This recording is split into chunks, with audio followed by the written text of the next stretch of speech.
জনাব ফজলুর রহমান, আপনি সর্বশেষ যে নির্বাচনটি হলো ত্রয়োদশ জাতীয় সংসদ নির্বাচন, আপনি আপনার নিকটতম প্রতিদ্বন্দ্বীর চেয়ে প্রায় ৭৫,০০০ বেশি ভোট পেয়ে নির্বাচিত হলেন।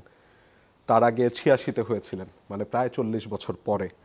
এবং এর মধ্যে প্রেক্ষাপট বদলালো। সেই সময় আপনার দল ছিল আওয়ামী লীগ, নেত্রী ছিল শেখ হাসিনা, এখন আপনার দল বিএনপি, নেতা তারেক রহমান।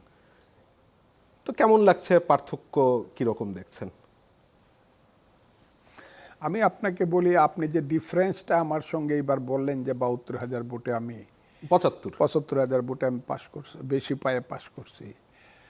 আসলে আমার প্রতিদ্বন্দ্বী প্রার্থী, তার জামানতই থাকার কথা না। ইলেকশন যদি হইতো আমার এলাকাতে, কেন ইলেকশন হয় নাই? আমার বেলায় ইলেকশনটা হয় নাই। আমি বাংলাদেশের 18 কোটি মানুষকে বলছি, আমার বেলায় সুবিচার করা হয় নাই।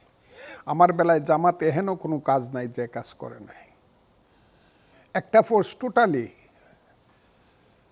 মানে এরশাদ আমলের চেয়েও কঠিনভাবে আমার সমস্ত লোককে দৌড়াইছে, আমাদের নেতাকর্মীকে অ্যারেস্ট করছে, গ্রেপ্তার করছে, বাড়ি করে গিয়ে তছনছ করছে। ইলেকশনের দিন শুধু যদি শুনছে এটা ধানের শীষের লোক বসে রয়েছে, দৌড়ায় গিয়ে পিটাইছে, পানিতে ফেলাইছে।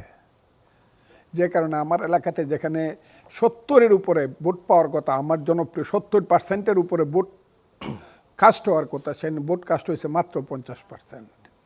কারণ বিএনপির অন্ত 20% লোক পানিতে পড়ছে বা আর ভোটে আর যায় নাই।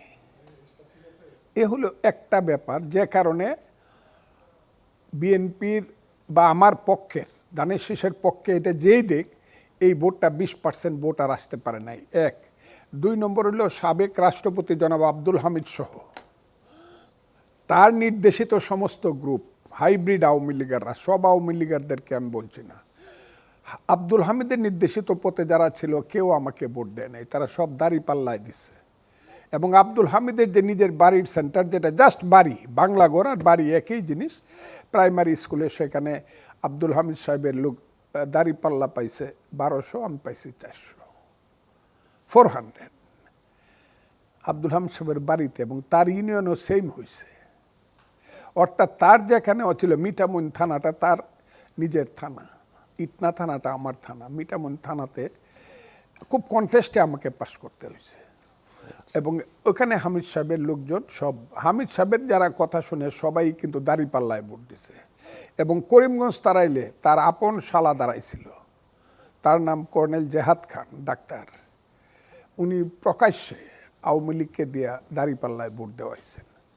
যে কারণে করিমগঞ্জে জনাব উসমান ফারুক এবং ইটনা অষ্টগ্রাম মিঠামইনে হামিদ সাহেবের লোকজন সব হইল দাঁড়িপাল্লায় ভোট দিচ্ছে।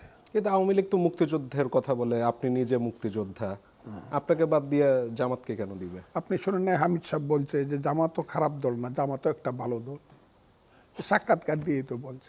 কারণ তার পরিবারে শুধু তিনি ছাড়া তার একটা ভাই ছিল, মারা গেছে, আল্লাহ তারে বেহেশত নসিব করুক, তার নাম আব্দুল হক নুরু।